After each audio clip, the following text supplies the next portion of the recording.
来继续来看台中西堡里昌平路699巷内底有一个社区，因为住户想要甲私有土地使用权收回来，所以甲路口扎起来，即摆出入是真无方便。双方直接沟通无结果，只好请出到调解委员会来调解。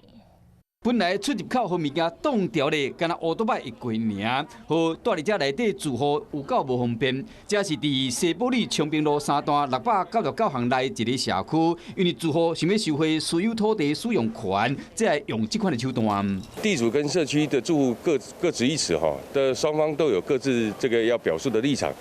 住户表示讲，住伫遮几10栋啊，较早拢无问题。 即马这个住户安尼做，真的会真艰苦。我有跟地主讲说，你万一发生危险了，大型车要进来的时候，是不是会没办法进来？